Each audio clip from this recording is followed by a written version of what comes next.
During the busiest morning rush of the year, Derek Halston shoved Ethan Calder into the glass display counter and coffee splashed down his worn work jacket. Derek laughed and called him a broke repairman begging for handouts in front of CEO Evelyn Winthrop.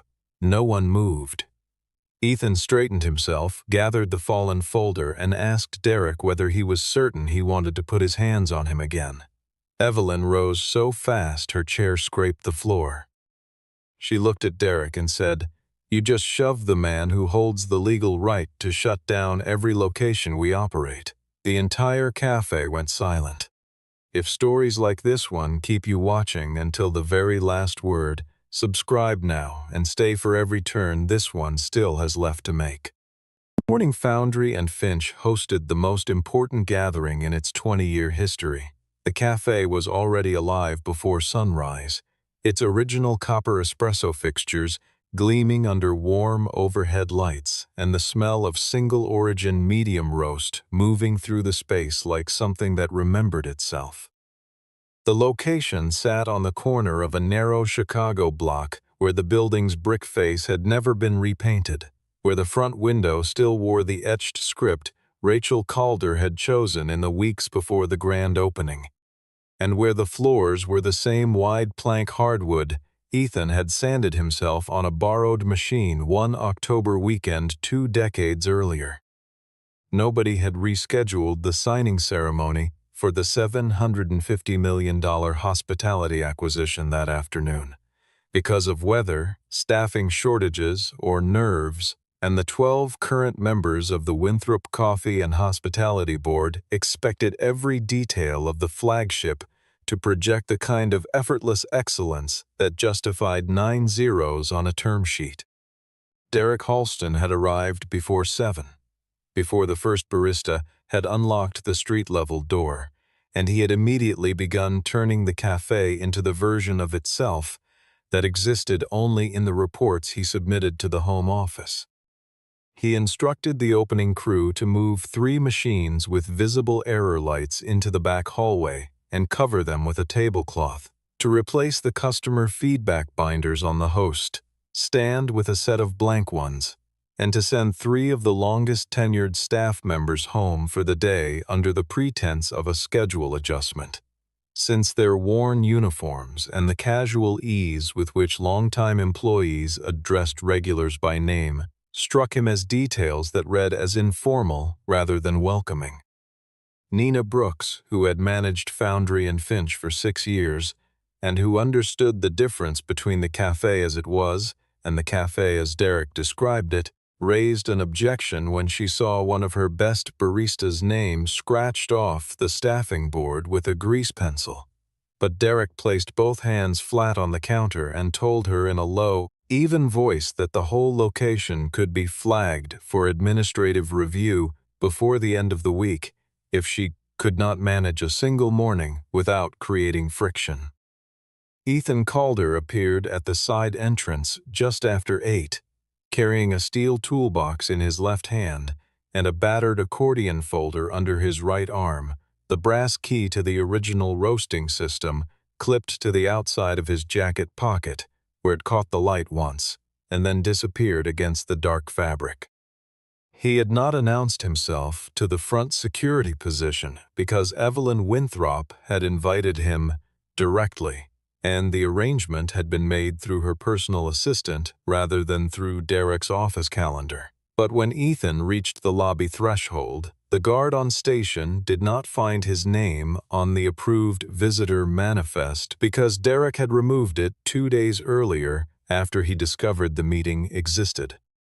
Derek noticed Ethan standing near the entrance, took one long look at the aged jacket, the toolbox, the folder that was clearly older than several members of his regional team, and concluded without further inquiry that the man in front of him had wandered in, hoping to pick up a service call that had already been assigned to someone else. He crossed the room with the brisk confidence of someone who had never once been wrong about a first impression, stopped 3 feet away, and said the cafe was not taking walk-in contractors today. Ethan said he was not a walk-in contractor. He was there to inspect the roasting room and to see Evelyn Winthrop. Derek tilted his head, let the pause stretch just long enough to feel deliberate, and asked him what possible reason a man in a work jacket with tools would have to address the CEO of a $750 million enterprise by her first name. Ethan looked at him without hurry and said, "Because she's been waiting for my signature." On the wall directly behind Derek, half hidden by a new promotional banner that had been mounted just that morning, hung a framed photograph of two people standing in front of an unfinished counter with paint cans at their feet and enormous exhausted grins on their faces, and the man on the left wore a much younger version of the same quiet expression that Ethan Calder carried now. Evelyn arrived through the main entrance, 11 minutes later, with Lucas Benton at her left shoulder, a senior investor named Grant Colby at her right, and a second investor named Patricia Morse walking a half step behind, and Derek transformed himself so completely in the seconds between spotting the group and stepping forward that anyone watching might have thought he was a different person than the one who had just told a man he had no business asking for the CEO. He shook hands, gestured wide across the cafe with proprietary pride, described the renovation timeline he had personally overseen, the customer satisfaction ranking he had brought the region to, and the proprietary roasting process that he referred to, with practiced casualness, as the brand's most significant competitive advantage. Ethan had not moved from his position near the service counter, and he did not try to interrupt the welcome sequence, because he had arrived with the intention of watching first, and what he was seeing in the way the remaining staff moved around Derek's orbit, deferential and slightly angled away the way people position themselves near something that might shift without warning, told him more than any operational report could have. Derek caught Ethan's presence in his peripheral vision and understood immediately that a man who had just claimed to be there for the CEO was still standing in the room, and that this created a problem, because if this person spoke during the introductions and mentioned anything about broken equipment or missing calibration logs, the entire morning's careful architecture collapsed. He pivoted toward Ethan with his chest open, and his voice carrying, loud enough for the investors and the nearest cluster of staff to hear, and asked whether Ethan was there looking for employment because he wanted to be upfront that the brand had minimum standards regarding professional presentation, prior hospitality experience, and an understanding of what an upscale operation required from the people representing it. Ethan said he was not there to apply for anything. Derek asked why he kept looking in the direction of the CEO, and the way he phrased the question let it carry a suggestion that clung to it like smoke, the implication that a man with worn-down work boots and no title was angling for the sympathy of a wealthy woman, rather than conducting any legitimate business. Two of the junior directors near the bar area made small sounds that were not quite laughter but wanted to be, and the three baristas, visible at their stations, stared at the espresso handles they were wiping down with a concentrated attention that had nothing to do with the machines. Evelyn was still deep in her exchange with Grant Colby and had not processed the exchange fully, but she caught the tail end of it as Derek reached out and snatched the accordion folder from under Ethan's arm in the same motion someone might use to take a prop away from a child at the wrong moment of a performance. The contents came loose, and invoices, maintenance logs, a folded legal document, and a small photograph of a woman laughing behind a cafe counter scattered across the hardwood floor. Ethan stood still and told Derek to pick them up. Derek stepped forward, placed the toe of his dress shoe against the edge of the photograph, and said, with the kind of slowness that meant every word was chosen, "A man who can't protect his own work shouldn't expect anyone else to respect his history." Nina had crouched to gather the loose pages before she fully registered the name printed in the upper corner of the legal document, and when she did, She stayed very still for a moment, and the name she had just read was Calder. Derek believed the quiet warning Ethan had offered in those last seconds, before everything changed, was a provocation designed to embarrass him in front of the CEO, because that was the framework through which he understood all challenges to his authority. Someone was always performing, always positioning, and the correct response was to perform harder and position faster. He stepped close to Ethan, placed one hand firmly on his shoulder, and in a voice meant to project managerial resolution rather than anger, told him to apologize to the room for causing a disruption and then locate the service entrance on his own. Ethan did not raise his voice, did not step back, and did not accelerate, and the absence of reaction seemed to compound Derek's certainty that he was dealing with someone who needed to be physically redirected, because stillness without deference read to him as defiance.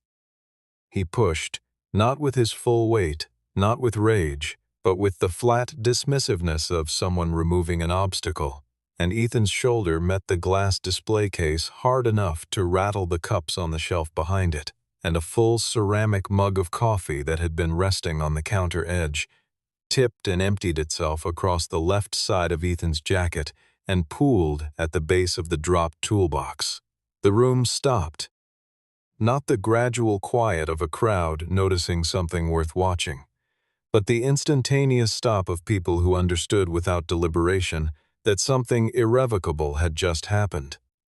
Derek glanced at the watching faces and said Ethan should count himself fortunate the security team hadn't escorted him out 30 minutes earlier. Evelyn Winthrop had already crossed half the length of the cafe. She reached the display counter, bent down without breaking her stride, and picked up the brass key that had fallen from Ethan's jacket pocket, and she held it for a moment in her closed hand, and then looked at Derek with the expression of someone cataloging an error in real time. She asked him whether he understood who he had just put his hands on. Derek said the man was an unauthorized repair contractor who had been disrupting the operation since his arrival, and who had refused repeated requests to leave. Evelyn looked at him and said, very clearly, "You just shoved the man who holds the patent that runs every roasting system in every location we operate." The investor standing 3 feet to her left stopped writing mid-sentence. Evelyn did not stop.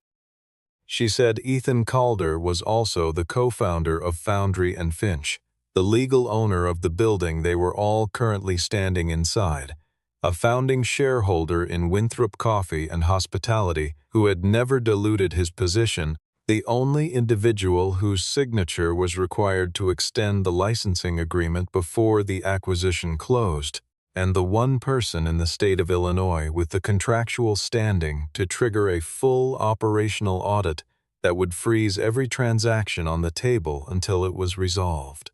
Derek's face lost its arrangement. He pulled it back together in under 4 seconds and said it was clearly a misunderstanding that they could resolve privately. Ethan had not been looking at Derek during Evelyn's list.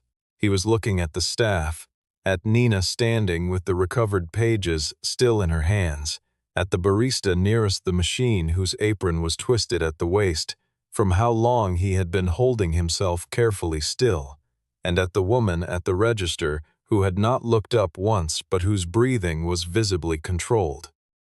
He said aloud, to no specific person, "Why didn't anyone step in?"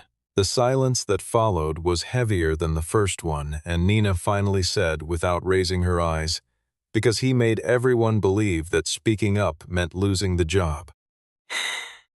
Derek's change of posture was immediate and architectural, the way a man who has spent years building advantages shifts from offense to demolition when the ground moves, because he understood in the seconds after Evelyn's statement that he could not unsay what had already been said in front of 2 institutional investors and the entire floor staff, but he could still reframe what it meant.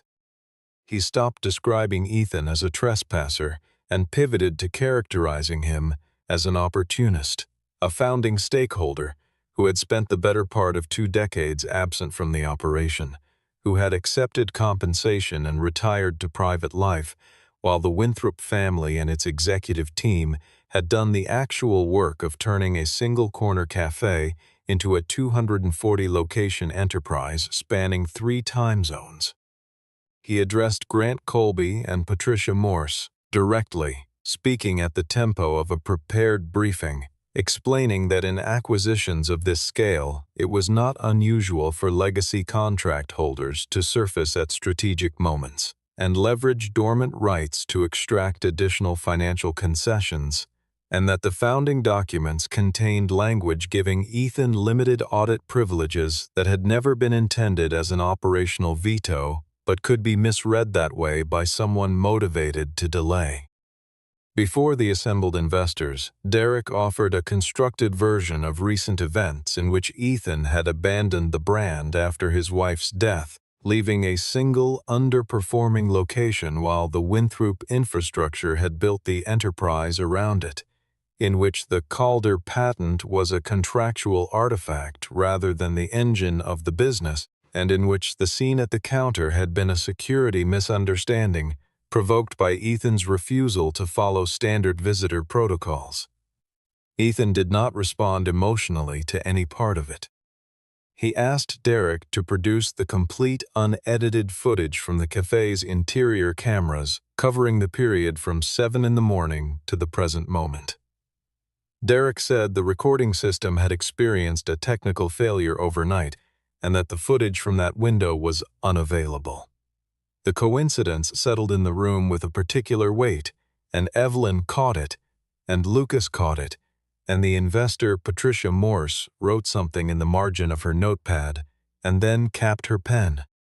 Evelyn asked Lucas to lock all digital operational data from the location immediately, and to remove Derek's administrative access to the building systems pending review. Derek turned to her and said in a quieter voice that allowing the word of a man in a work jacket to pod a transaction of this magnitude would invite questions about her leadership that would be difficult to answer once the story reached the board. The pressure on Evelyn was architectural in its own way. If the signing did not occur that afternoon, the stock position of the company would move before morning. The board's confidence in her stewardship of the deal would crack in ways that Derek would be positioned to exploit, and hundreds of millions in committed capital would have to be walked back to investors who had made public statements in support of the acquisition.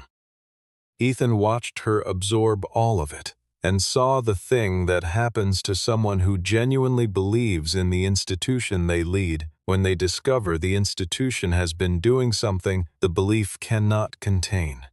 He did not threaten the company. He only said, "I don't need you to trust me. I need you to be willing to examine the people you already do trust." Evelyn told Derek that Ethan would be given 3 hours of unobstructed access to conduct a technical review, and that no one from Derek's team was to enter the roasting room or modify any equipment during that window. 3 floors above them, Derek's phone was already in his hand, and his thumbs were moving. The roasting room at Foundry and Finch was not large, but it had been built with the specificity of something designed by a person who intended to be the one maintaining it for decades.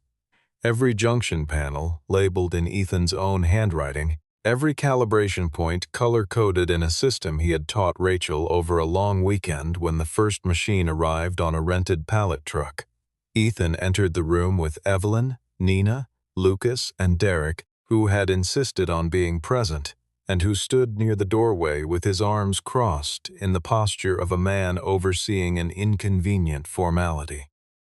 Derek remarked to no one in particular that the technology had evolved significantly since the era when the cafe had been a single-location operation, and that contemporary roasting engineers used monitoring platforms that bore very little resemblance to whatever analog methods Ethan might have been accustomed to.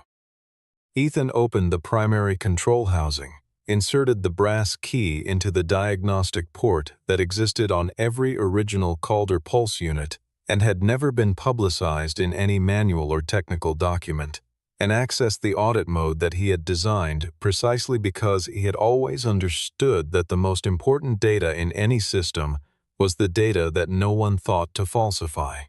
The display resolved into two parallel data columns, and the divergence between them was not subtle.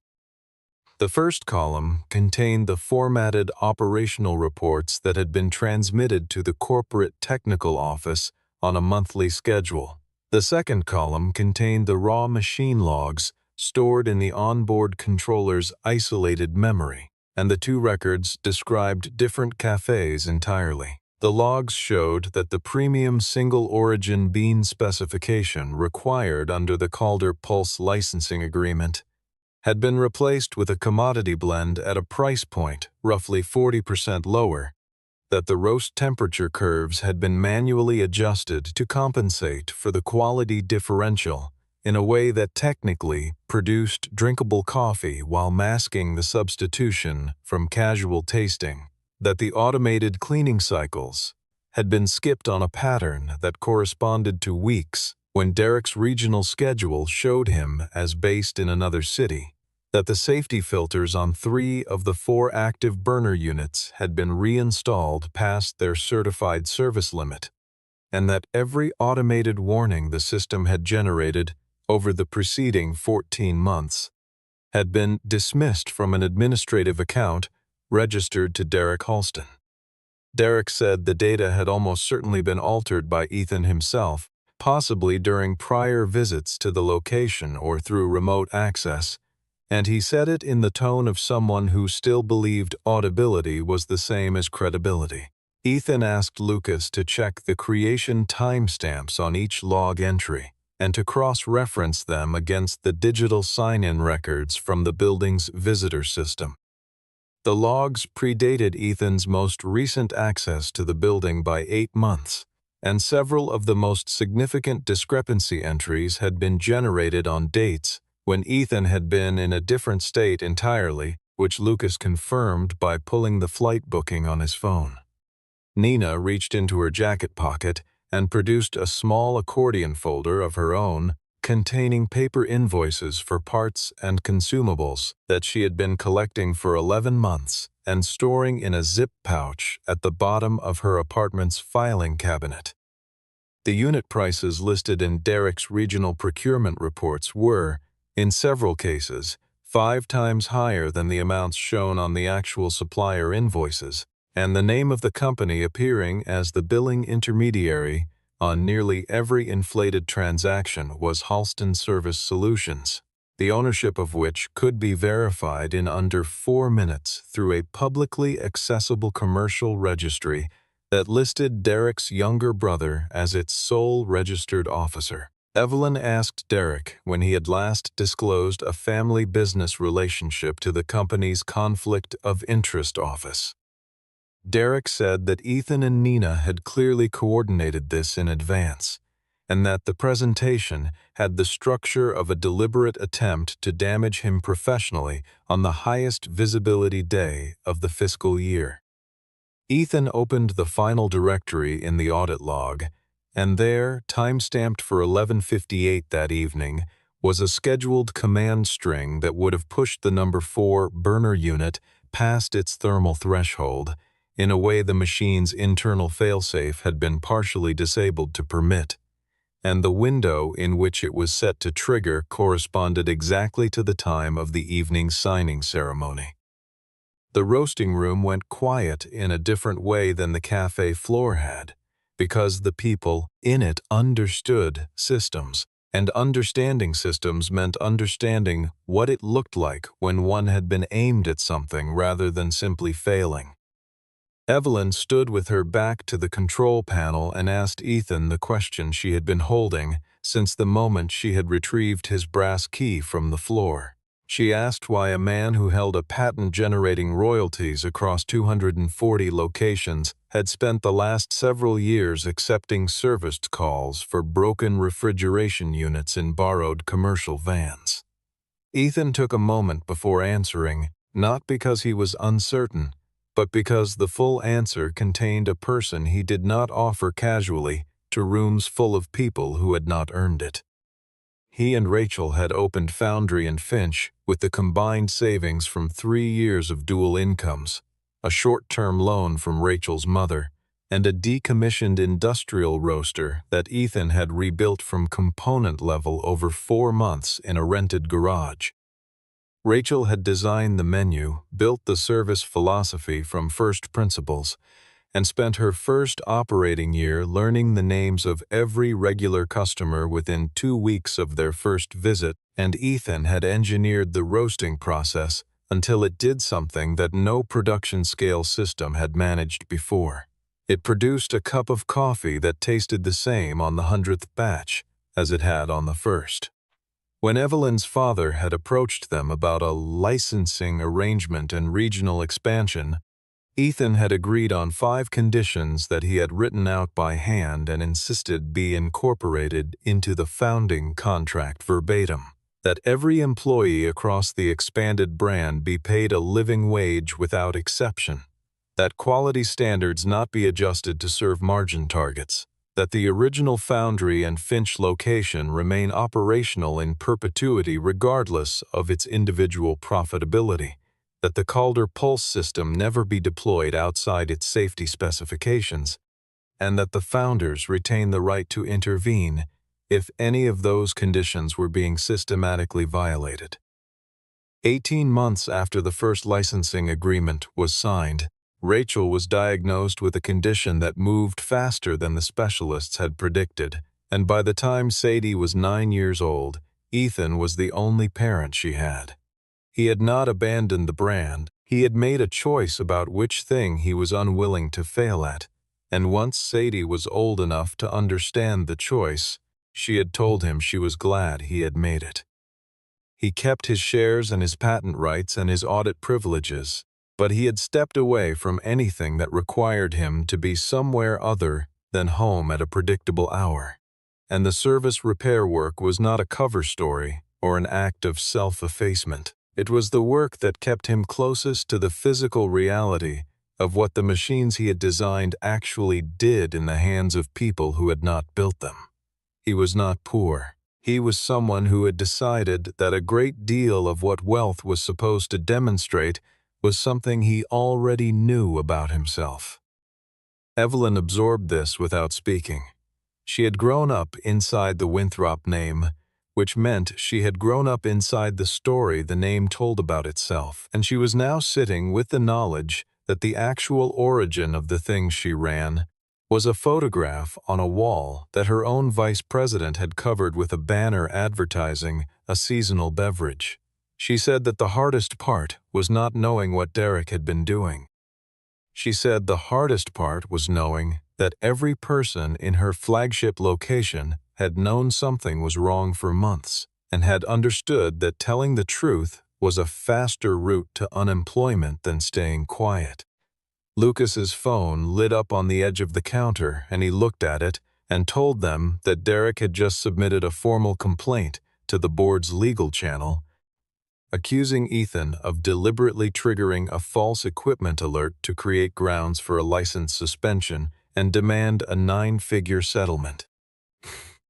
The emergency board session convened by video within the hour, and Derek appeared in the tiled grid of faces with the composure of a man who had rehearsed this particular emergency and knew where all the furniture was in the dark. He described himself to the assembled directors as a regional officer who had discovered an attempt to use founding document privileges as financial leverage, and he described Ethan as a long-absent stakeholder who had chosen the highest value business day of the year to resurface with technical claims that could not be independently verified in the available time. Several board members aligned with Derek's position within the first 5 minutes, not out of loyalty to him specifically, but out of a structural preference for the transaction completing on schedule, because a delayed signing meant public questions, and public questions meant price movement, and price movement meant phone calls from funds that had been told the deal was closed. The contingent that pushed for postponement was outnumbered because Derek had spent 3 years building board relationships precisely for a moment like this one. One director noted that the founding documents gave Ethan audit rights in specific violation scenarios, but not a general operational veto, and that characterizing his access as a shutdown authority was legally imprecise. Another said that any patent holder absent from active management for 14 years carried a diminished moral claim on operational decisions regardless of contract language. Derek then submitted to the board a diagnostic summary prepared by his own technical team, which he had apparently commissioned sometime in the previous 2 hours, showing that the anomalous equipment command Ethan had identified in the audit logs had been initiated using a founder-level access credential associated with Ethan's original system registration. Ethan studied the document on Lucas's screen and identified within 40 seconds what it actually was. Someone had taken the access credential from the backup controller unit stored in Derek's regional office and used it to generate a log entry that would, if accepted at face value, reattribute the dangerous command to Ethan's own account. The board was now asking Evelyn to suspend Ethan's audit rights pending a third-party review, to sign the transaction documents on the original timeline, to restore Derek's system access, and to transfer custody of the roasting equipment to a technical team operating under Derek's oversight. Evelyn refused the last item immediately and without discussion. The rest she could not yet refuse with the evidence as it currently stood, because the board was not wrong that a timestamp alone, without proof of the credential duplication, left the attribution question genuinely open. Nina said quietly that Derek had a practice of requesting that the main server room be left running through Friday nights with remote access enabled, something he had asked her to facilitate on at least 7 occasions, always with a reason that sounded administrative, and always scheduled for times when no technical staff were in the building. Ethan looked at the architecture of it. The backup controller in Derek's regional office, the Friday night remote sessions, the delegated administrative account that carried just enough privilege to copy a credential string without leaving a standard audit trail. He said he needed the board to keep Derek in the room for 4 more hours. He said he was going to give Derek the thing he most wanted to delete, and then he was going to wait and see whether Derek was patient enough not to reach for it. Evelyn walked back into the cafe's main floor and announced to the assembled investors, staff, and board members still present on video that the signing ceremony would proceed on the original schedule and that the technical review had been resolved to everyone's satisfaction. She said this in the same voice she used to present quarterly results, grounded, specific, and completely without hesitation. Derek's posture unlocked in a way that was visible from across the room, his shoulders dropping a half-inch, his jaw releasing a tension he had been holding since the moment Evelyn had named Ethan's credentials out loud. Evelyn told Ethan that she needed him to step away from the roasting room until the board had completed its review, and the sentence was delivered with just enough formality that it could only be read as a capitulation by someone who did not know what had been agreed in the stairwell 14 minutes earlier. Ethan left through the front entrance, and the expression Nina watched him carry out. The door was one she had never seen on a person who intended to stay gone. Derek collected himself and addressed the remaining floor staff with a warmth that had not been present that morning, saying that today was a demonstration of exactly why strong operational leadership mattered in moments of stress, and that even the CEO had recognized that the company's future could not be held hostage by the grievances of someone who had chosen personal convenience over institutional commitment. He then pulled Nina aside and gave her a list. The list contained the physical timesheet binders for the past 3 years, the parts procurement invoices in the back office filing cabinet, The maintenance contract copies stored in the manager's binder, the operational data files on the legacy standalone drive that was not connected to the corporate network, and a small secondary camera unit mounted above the fire exit that had been installed by Ethan in the original construction and had never been integrated into the system Derek managed. He told her to have all of it cleared from the location before 7 o'clock. Nina said she understood, and she began collecting the materials, and she carried 2/3 of them directly to Lucas Benton's car in the parking structure 1 block east. Ethan had not gone home. He had gone to the sub-level mechanical room, accessible through a utility corridor in the building's foundation that was keyed to the same brass fitting as the roasting room's diagnostic port, because the building was his, and buildings contain rooms that only their owners know completely. He was not listening to anything private.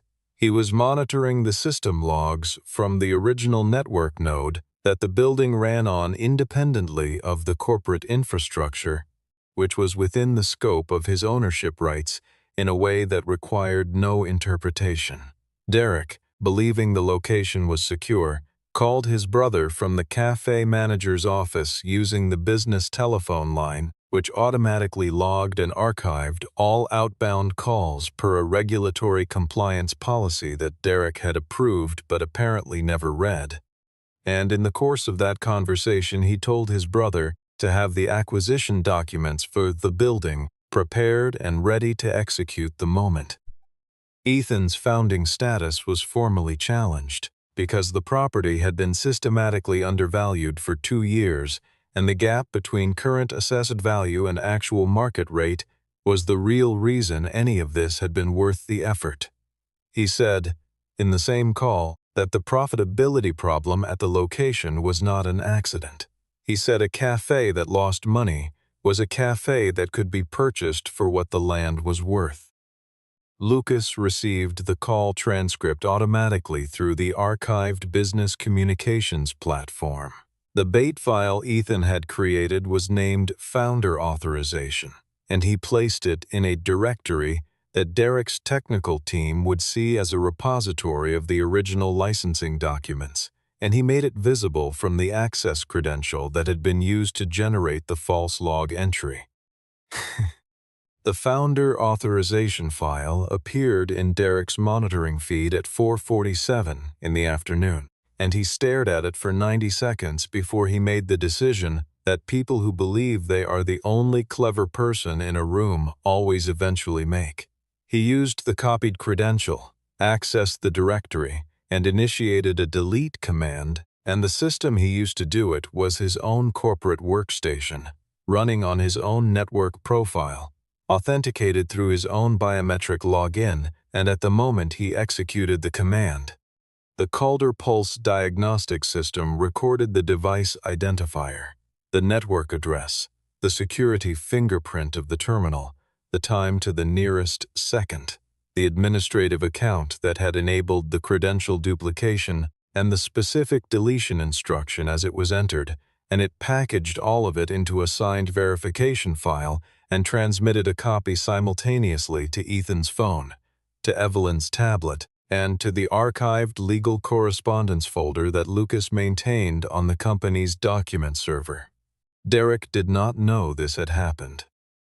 He straightened his jacket, reviewed his remarks for the signing ceremony, and walked into the main cafe floor with the expression of a man who had managed a complicated day and arrived at the outcome he had always been working toward.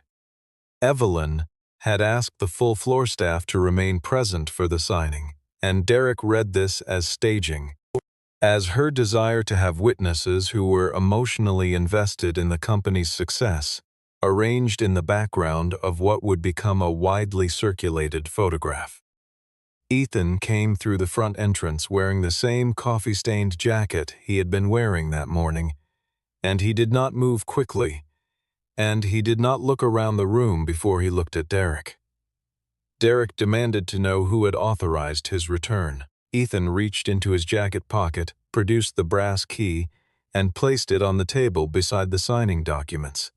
He said, the person who owns the room. Derek told him his audit rights had been suspended by board vote, and that his presence at the ceremony was a violation of the board's directive.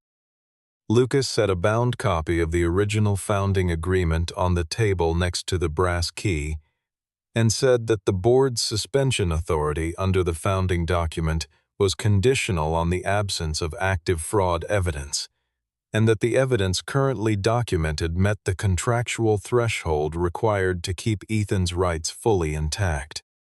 Ethan asked Derek to explain to the people in the room why an access credential registered to Ethan's founding account had been used from Derek's corporate workstation at 4:47 that afternoon to delete a file from a directory that Derek was not supposed to have access to. Derek said the entire technical framework had clearly been constructed and seeded in advance to discredit him. Ethan agreed with him. Yes, and you were the only person who walked into it on your own. The lights went out. Not gradually, not with a flicker, but all at once, the way a building goes dark when someone cuts power at the source rather than cycling a circuit, and the cafe became the color of the last available light, which was the amber coming in through the west-facing window in the last hour before Chicago's summer evening arrived. Derek had moved toward the back corridor.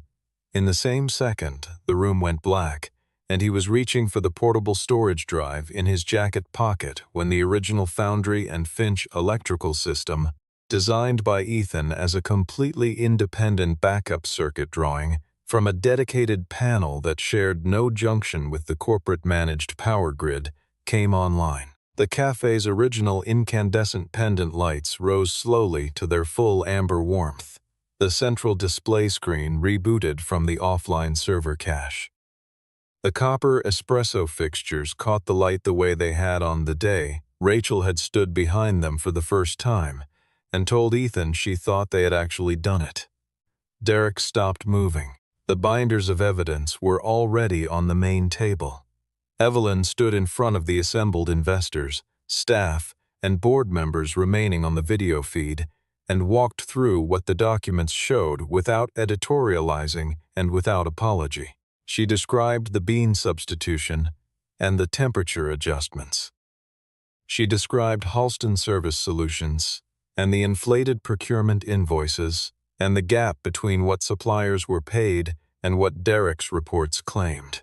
She described the stolen wages from the timesheet alterations, the maintenance funds that had been billed but never spent, and the deliberate suppression of the cafe's profitability figures to create the conditions for a below-market property acquisition by a company registered in his brother's name. She described the thermal override command and the time window in which it had been scheduled to trigger.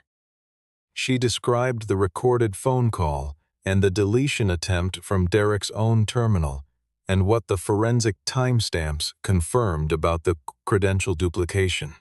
She described the push at the display counter and the camera that Derek had tried to have removed and the footage that had been preserved.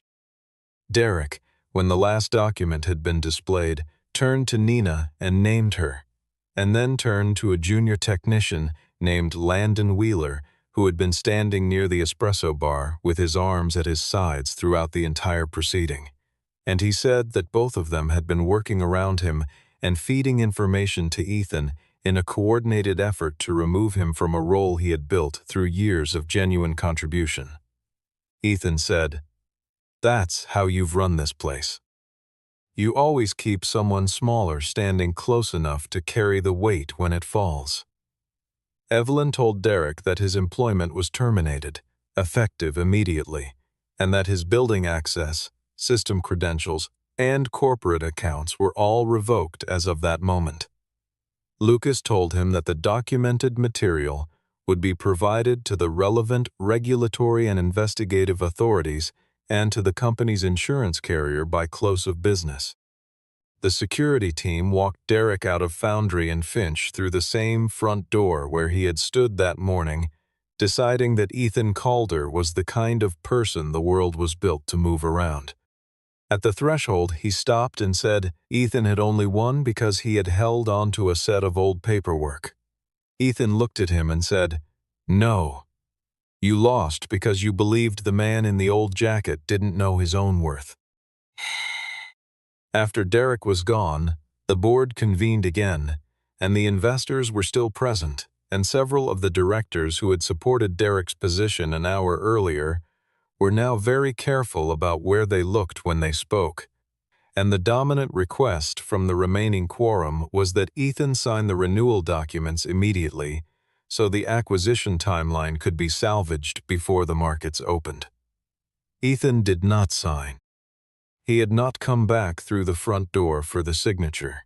He had come back to initiate the 72-hour audit window that the founding agreement gave him, and he did so by the book, formally, with Lucas as his legal witness, and the entire event logged in the document system.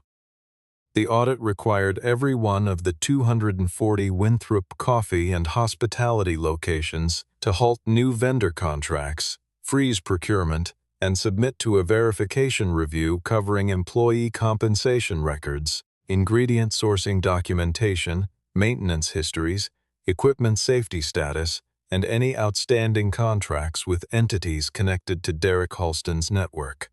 The financial exposure was real and significant. A 72-hour operational freeze at that scale, with a major acquisition already announced to the market, was not a formality. Evelyn knew the board would interpret her support for the audit as a stability risk, and she gave it anyway. She stood in front of the same camera link that Derek had used to present his fabricated diagnostic report, and said that she was accepting full institutional responsibility for the conditions under which the misconduct had been allowed to develop, that the board needed to understand the failure had not been a single rogue officer, but a management culture that had turned fear into a workflow, and that she was not going to resolve the situation by removing the person most visible in the documentation while leaving the incentive structure that had made him possible. The conditions Ethan attached to his renewal were not punitive, and they were not negotiated from a position of personal grievance. He required full restoration of all wages taken from employees through timesheet manipulation to be processed before he would sign anything. He required the establishment of an independent reporting channel for safety and labor concerns, operated by a third party with no reporting relationship to any corporate executive. He required a profit-sharing structure for employees who had been with the company for more than 3 years. He required a permanent covenant protecting the Foundry and Finch location from closure or sale, regardless of its individual financial performance. He required that the maintenance fund for all locations be subject to third-party auditing on a quarterly basis. He required that every employee at every location have the documented right to refuse operation of equipment they believed to be unsafe without fear of disciplinary action. He required that managerial performance evaluations include structured assessments of how each manager treated the people they supervised. Several board members said the conditions would reduce short-term returns in ways that would complicate the acquisition terms. Evelyn said, "An empire isn't worth what it costs if it has to be built on the silence of the people it uses." The transaction did not collapse. The acquisition partners, informed of the audit and given access to the same documented evidence that had just removed Derek from the organization, concluded that the disclosed compliance failure was manageable, and that the transparency demonstrated by the CEO's response was a meaningful indicator of institutional quality. They agreed to hold on a revised schedule pending audit completion.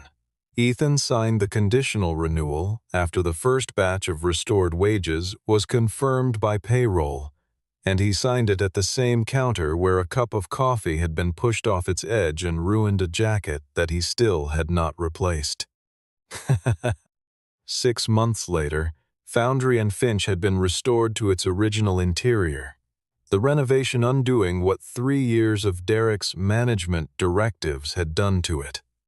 The pendant lights back at their original height, the dark promotional panels replaced with the same open wall space that Rachel had believed was the most important design choice in the place because it gave the room to breathe.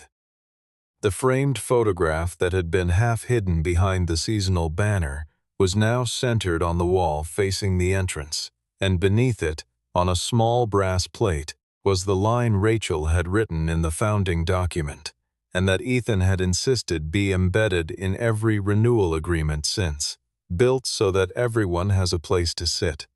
Nina Brooks had been appointed Regional Operations Director for the Midwest, with a scope that covered 11 locations and a mandate that included a specific performance metric for how quickly staff concerns were formally acknowledged and acted on. The employees whose time records had been altered received full restoration of what they were owed, and a portion of Derek's forfeited equity position was converted into a hardship fund administered by a committee that included floor-level staff alongside management. Ethan did not take a corporate title. He did not move into an office.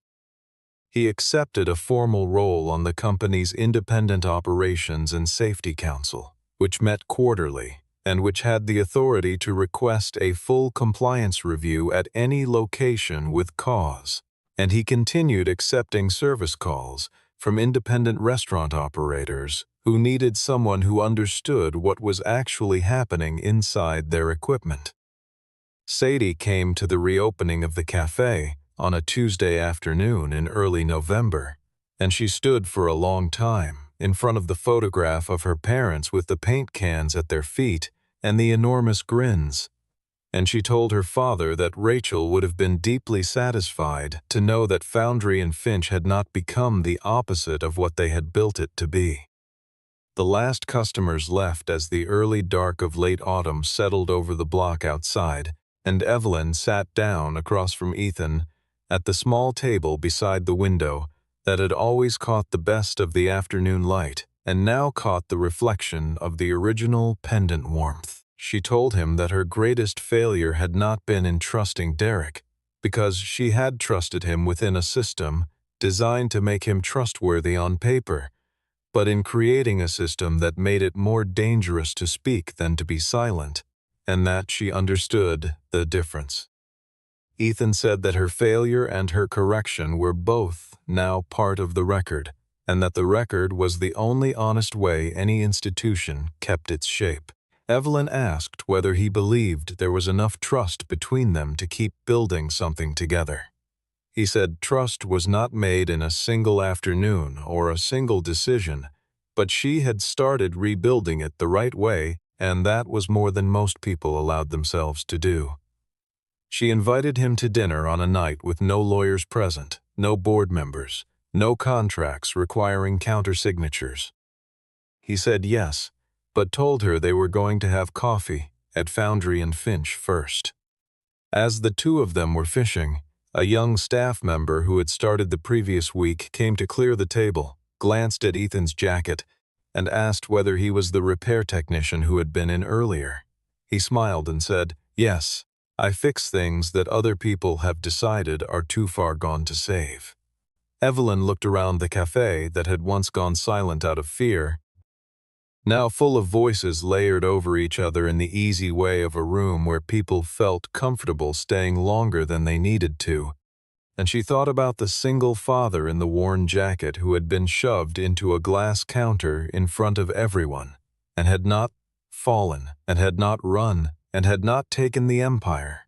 And she understood that what he had done instead was make it worthy of the woman whose name still lived in the etching on the front window.